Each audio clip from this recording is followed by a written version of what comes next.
Hey guys, Darren at Supanova Perth 2017. This is our final interview of the weekend. Hence, we've actually already packed up some gear. And then we thought, we have to have a chat with Ricky before we finish up. So appreciate you taking the time, because I know you love hanging out with your fans and you got that big pearly whites happening. I saw you hug, I reckon, about 50 people. They paid for it. You cannot take me to court about that. But it is nice because people come along, they spend their money, and you actually give them one-on-one for a good few minutes. Not like this interview is going so wrong. It sounds so wrong. I don't know what you're talking about. It sounds like I'm harassing the poor guests.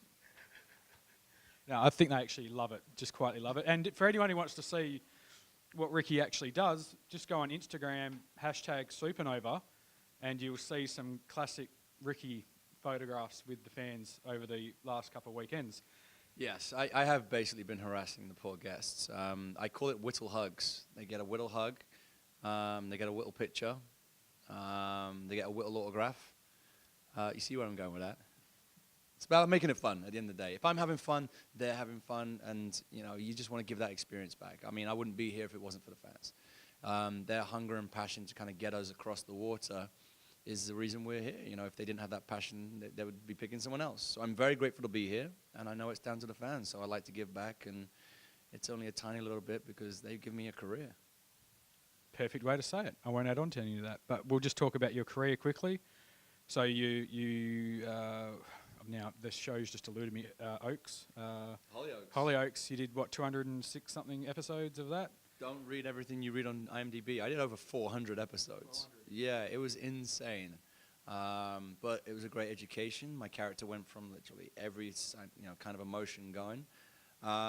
He went from a good guy to a bad guy, back to a good guy. So it's sort of like the Australian version of Neighbours and Home and Away. That's the UK sort of scenario? Kind of, yeah, because it's a young cast. When I'm in America, I explain it to the Americans as basically, imagine Beverly Hills 90210 if everyone went broke. Yep. And that's basically Hollyoaks. It's 90210 with no money.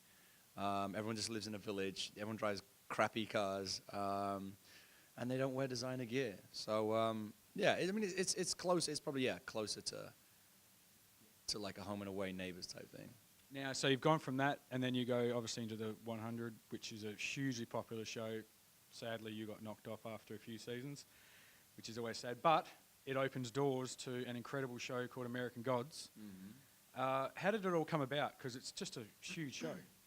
Again, it's the fans. Starz put a search out online asking fans of the book, which came out in 2001 by Neil Gaiman.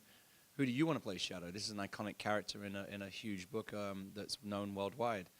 So the fans started kind of hashtagging, who they wanted to play Shadow Moon, and they were hashtagging Ricky Whittle. That started popping up on my media as I became a front runner. My name became very popular. So that drew my attention. I sent my agents an email saying, "What's this about? Can we look into it?" They said, "Yeah, let's go for it." And it kind of went from there. A 5-month audition process began. I booked the gig, and I've never looked back. Apparently, there was 1,200 tapes for Shadow. So, despite me going through a crazy, insane, complex audition process that I've never been through before, it was worth it. Because it's an incredible project with incredible showrunners in Michael Green and Brian Fuller. And then to work with a talent that's on board, the best ensemble cast I've ever seen on TV. The show's got Ian McShane, Gillian Anderson, Peter Stormare, Kristen Chenoweth, Crispin Glover, Orlando Jones. The list goes on. It's unbelievable, and I'm a part of it. I'm the lead, and it's an absolutely huge honor. Well, yeah, I only recently started watching it, and I'm only about 5 episodes in. But from the first episode, it sort of sets the tone for the entire series. And in the first 5 minutes, your character obviously is in prison. And then he finds out, well, he's getting out soon. Then he finds out his wife's died, and then it's just hitting you up left, right, and centre. And then suddenly you meet up with good old Ian McShane. Mm-hmm. How's it working with him? Because he's just a legend. God stand the man. Okay, so there we go. No, he's awesome. We're both from Manchester, Man United fans. we used to sneak off to our trailers in between takes and scenes to go and watch games. We shot over the summer as well, so the European Soccer Championships were on, so we'd go and watch England play, unfortunately, because we suck. But we'd just basically want to watch good football, so we'd watch the other teams. And we just hang out, and we just have a really good time. You know, I love him to death, and, you know, fortunately, that chemistry off camera kind of translates on camera, which is very important for the central storyline between Shadow and Mr. Wednesday. And then, you know, as an actor, that's the best education you could possibly ask for. When you're working opposite one of the finest actors of our generation, and I'm working for free. Someone's paying me for this education. It's incredible, and I feel very blessed, and he's a lot of fun. Well, we appreciate you taking the time to talk to us. Everyone check out American Gods. It's on Amazon Prime. Amazon Prime Video. Yep, and it's out in Australia now, so everyone can get it, and it's really cheap too, so you should got no excuses. 8 episodes. You can binge all of it. Amazon Prime Video. Now, American Gods, Shadow. I get naked. Win-win.